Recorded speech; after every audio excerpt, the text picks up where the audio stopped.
Chapter 12. The Farmer and the Moneylender, by Joseph Jacobs. There was once a farmer who suffered much at time hands of the moneylender. Good harvests or bad, the farmer was always poor, the moneylender rich.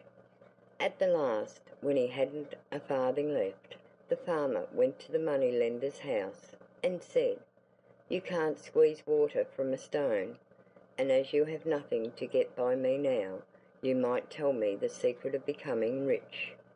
"My friend," returned the moneylender piously, "riches come from Ram. Ask him."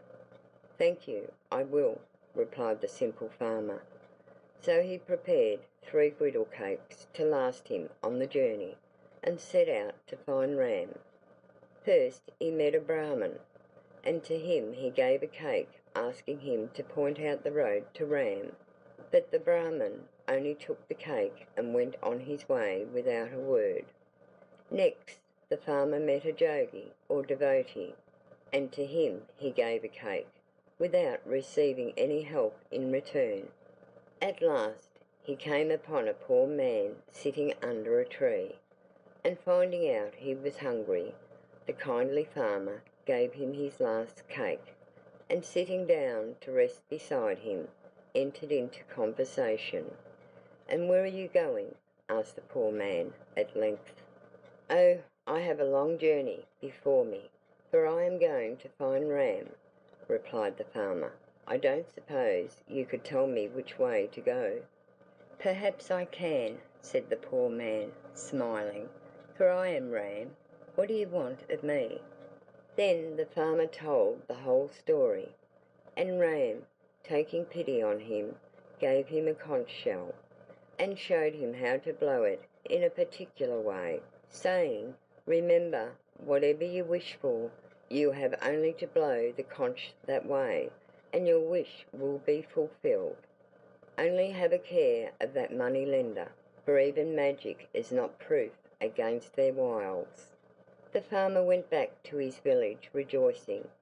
In fact, the moneylender noticed his high spirits at once, and said to himself, "Some good fortune must have befallen the stupid fellow, to make him hold his head so jauntily."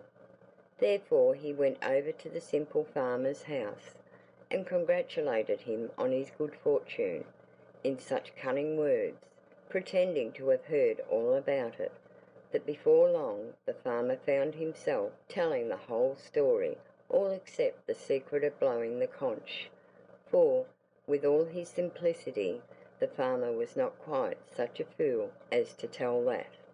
Nevertheless, the moneylender determined to have the conch by hook or by crook, and as he was villain enough not to stick at trifles, he waited for a favourable opportunity and stole the conch. But, after nearly bursting himself with blowing the conch in every conceivable way, he was obliged to give up the secret as a bad job. However, being determined to succeed, he went back to the farmer and said coolly, "Look here, I've got your conch, but I can't use it. You haven't got it, so it's clear you can't use it either. Business is at a standstill unless we make a bargain.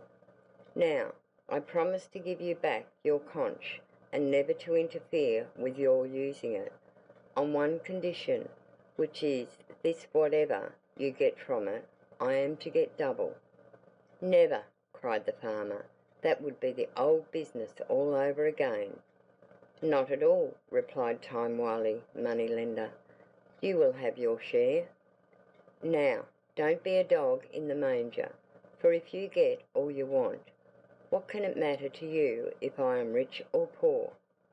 At last, though it went sorely against the grain to be of any benefit to a moneylender, the farmer was forced to yield, and from that time, no matter what he gained by the power of the conch, time moneylender gained double.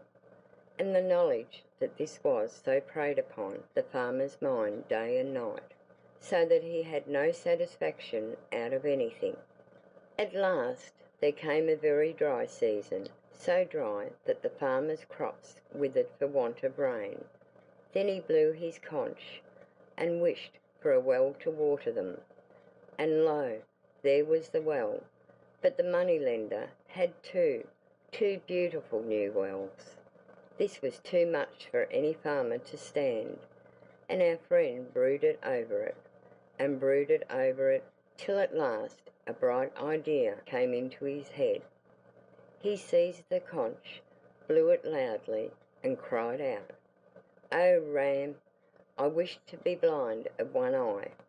And so he was in a twinkling, but the money-lender, of course, was blind of both, and in trying to steer his way between the two new wells, he fell into one and was drowned.